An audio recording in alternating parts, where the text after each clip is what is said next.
at times, but I thought it went really well and it was good, really fun.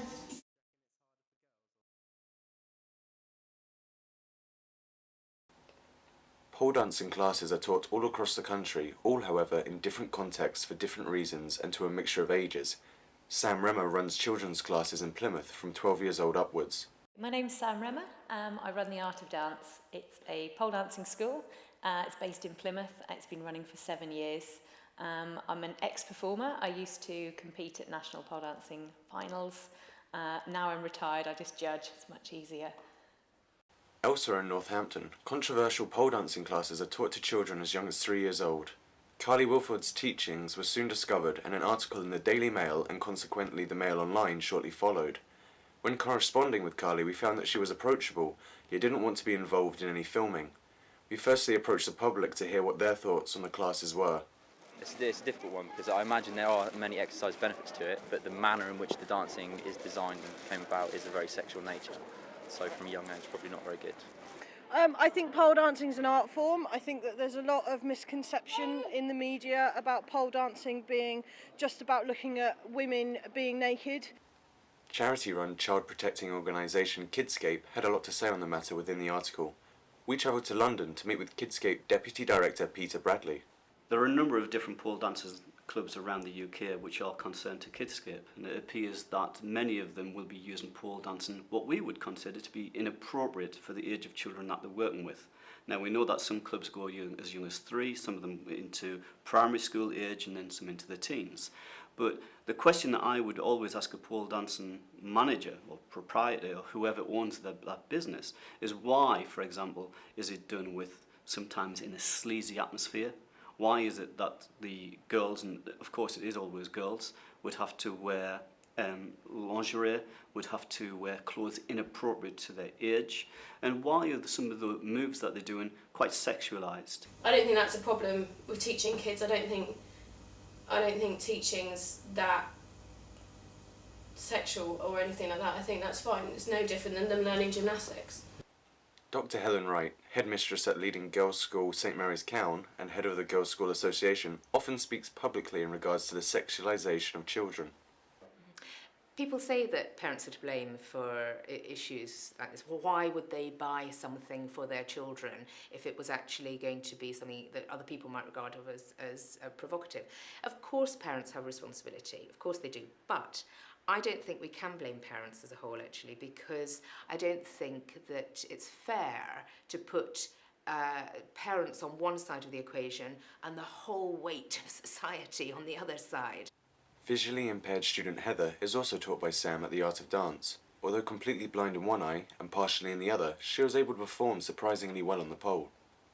There's a lot of controversy around pole dancing, but I think in modern day, where there are so many alternative forms of fitness, it's just got the stigma attached to it, when in actual fact it's not anything sleazy that you see in the strip clubs. But even if you do go to the strip clubs, you still have to admire the fact that what they are doing on the pole, even if they're doing it for money, it's still quite impressive fitness-wise. I would like to think it's a form of fitness, but sadly it's probably too much of a sexy dance. I suppose it depends on how it's taught, but I wouldn't be happy with it myself.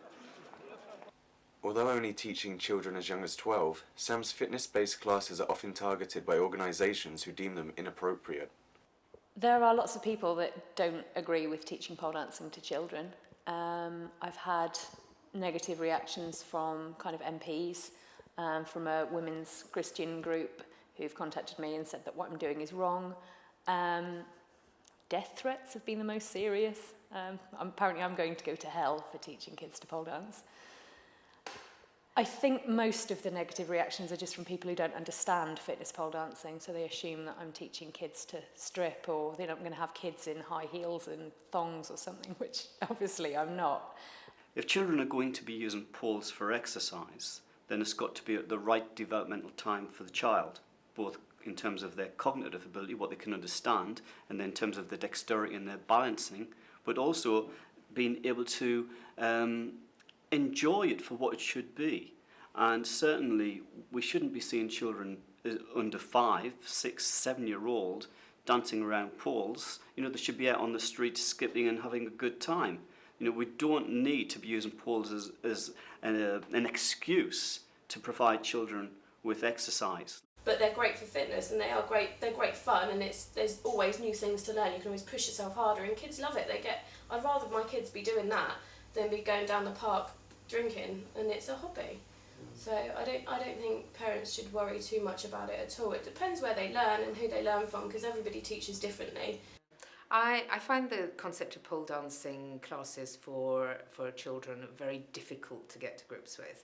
I don't think that you can distinguish or separate out pole dancing as something that is for fitness compared with its strong sexual connotations. I don't think we can do that. I don't know if we'll ever be able to do that, but I don't think we can. So if that's the case, why are we introducing it to young children? They may be entirely unaware. Their parents may think that it's something that isn't an issue because it is about fitness. But if I say the word pole dancing to anybody, they will think of... Well, when you say pole dancing, I only think of one thing, so... seedy sex clubs. And that is what we have to contend with. Why this has happened, maybe there's just been a relaxation of what is acceptable and what's not. And also maybe there's been a change in where people think who is responsible for the well-being of the child. Should it be the parent? Should it be the state? Who should that be? They just see it completely differently, and we have done sessions where we've actually brought people in for lessons, and once they've done a lesson and they've tried it, then they change their minds completely, usually because they go home and they can't walk for 2 days.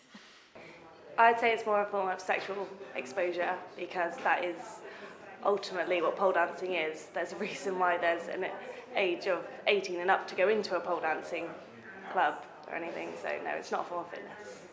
So I think we are on the cusp of people standing up and realising. I mean, how many complaints were there about the X Factor final last year? A huge number. That's good. The Bailey review, fantastic. The government said it accepted its recommendations in full. But I don't think we're quite there yet. And we need to move that bit further. And we can only do that by standing up and speaking out strongly about it.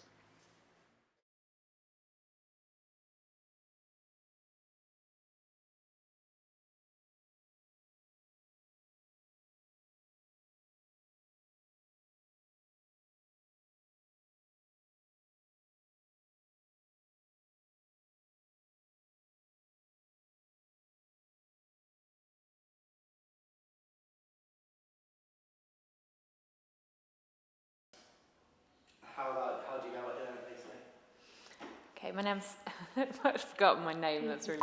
It doesn't matter where we go throughout the whole, you've got your bells. Yeah, P and G, yeah, sorry.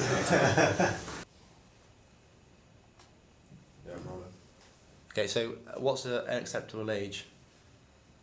It's difficult to define. Oh my god. Hold on, you look... They literally just did that to wind us up, didn't they? I don't know why the whole second batch of... Do you think that's it now?